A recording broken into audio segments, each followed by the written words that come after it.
Here's torpedo number 2. Roy Spencer and John Christie are very well-known scientists because they have been deeply involved in processing and presenting to the scientific community the results of the satellite data for the last 20 years or so.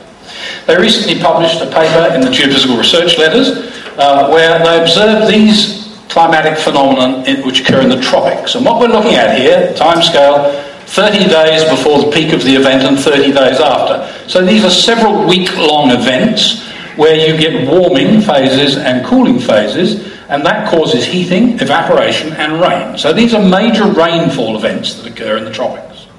And they averaged 9 of these and aligned them about the 0 day. And what they found is, as the heating progresses, the low clouds in green increase because there's more evaporation, more water vapour, more clouds.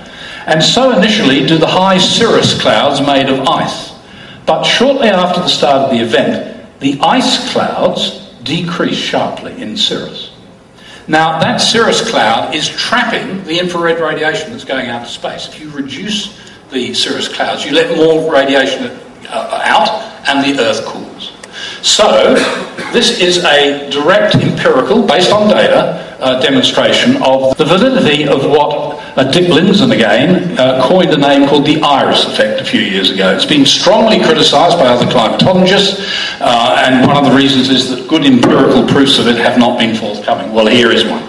This is an enormous torpedo, because if this same mechanism, occurs on an annual decadal scale, it will account for 75% of the warming that is predicted to occur by the alarmist computer models. Now, whether you believe those models or not is not the point.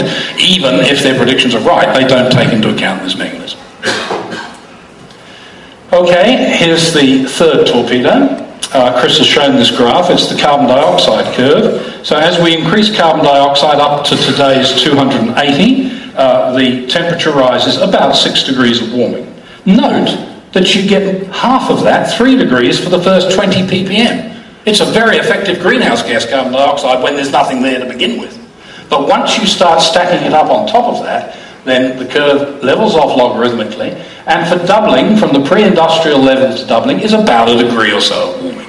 And that's not controversial. So how is it then that when we go to the IPCC's predictions, which we have here, is their first assessment, second, third and fourth assessment reports, that they are predicting is the temperature, anything between 1.5 and about 4.5 degrees, and their latest estimate is this, a warming of 3 degrees with error bars between 2 and 4.5. Now they get to that from 1 degree by considering the positive feedbacks, which is the water vapour, as Chris has already explained. If you get a little bit warmer because of the carbon dioxide warming, then you evaporate more water. That's an even more powerful greenhouse gas, so you get warmer still. That's true, in theory. But in the real world, other processes come into play, and they're mostly negative, particularly clouds. More water vapour, more clouds, they bounce the light back to space, the low clouds, so you get cooling. And the climate system is highly homeostatic. It is self-regulating in this sense. Take it away from it's more or less stable up and down jigging every day. It's not stable, in fact, but you know what I mean. Take it away from that, it will always tend to return. Okay, so against that background, you get the alarmist figures by invoking positive feedbacks and ignoring negative feedbacks. Stephen Schwartz, a very well-established climatologist, published a new paper where he's analysed, using empirical data again, the amount of warming that we should get for a doubling of carbon dioxide. And here's his conclusion. He looks at the relationship between surface air temperature and ocean heat content, and he concludes that for a CO2 doubling, you'll get a degree of warming, which is right on the line of what that theoretical curve showed in the first place. In other words, the positive and the negative feedbacks balance each other out, more or less.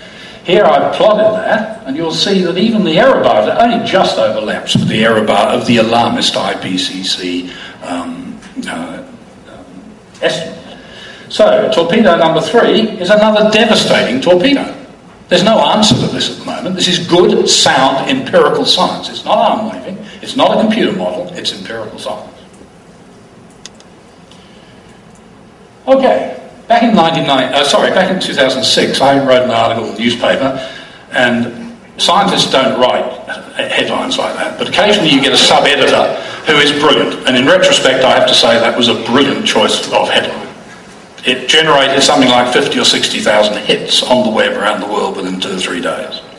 Most of those hits were people rising up to say Bob Carter doesn't know what he's talking about, he's ignored the El Nino, he's cherry-picking, he's doing this, that, or the other, and it's stuff you can argue, but it was mostly petty. However, in amongst there was some really good, world-class criticism. Who cares what an unknown academic from a second-rate university in a third-rate country thinks?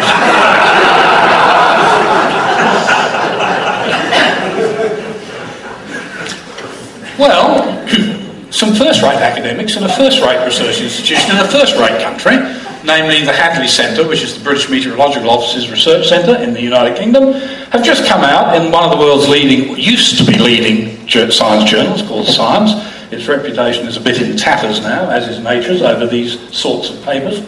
But anyway, here it is, published a couple of weeks ago, and these are the people that do the computer modelling. Our earlier models did not attempt to predict internally generated natural variables. What? Well, you all knew that. Yes, I did know that. I'm a scientist, but most of you didn't know that. All these computer models they generate, they don't actually take account of natural variation. They just plug in some basic mathematical equations which are well established and which govern some of the phenomena we understand, and they generate these predictions in bird. Well, now, these people were amongst those that rose up and crucified me because I pointed out there'd been no warming since 1998. How long does this piece of string have to be? It was first 5, 6, 7, it's now 8 years with no warming. And they deny it. They say, well, you can't look at anything over that short a period of time, that's weather and climate. They've finally been forced to address it. So what do? Our system predicts internal variability will offset the anthropogenic global warming signal for the next few years. It's not warming now, is it? But you wait till 2015 is the next message. So here's the graph. The black is the actual elapsing of temperature. The yellow and the blue are two of their different model runs, and the red is the error bars around them. And you will see that to some degree, if you've got a good imagination, this black plateau in here where there's no warming, this is the big El Nino in 1998, that they've managed to reduce the rate of increase of these two curves across there, but of course wait until 2000. Well, I mean really. It happens that there's just been another paper published, a very important paper by Cam and Tung, where they've shown that the relationship here, the two variables, are the total solar irradiance, the energy from the sun coming in at the top of the atmosphere, and the surface temperature of the Earth. And it turns out there's a bit of amplification, and that we get this pattern here, where these are 11-year sunspot cycles that's tracking here, and here's the scale, so we're going from about minus 0.2 to plus 0.2. So we've got about a 0.4 degree being driven by solar variability, change in temperature. That's not in this model. There it is plotted on the model.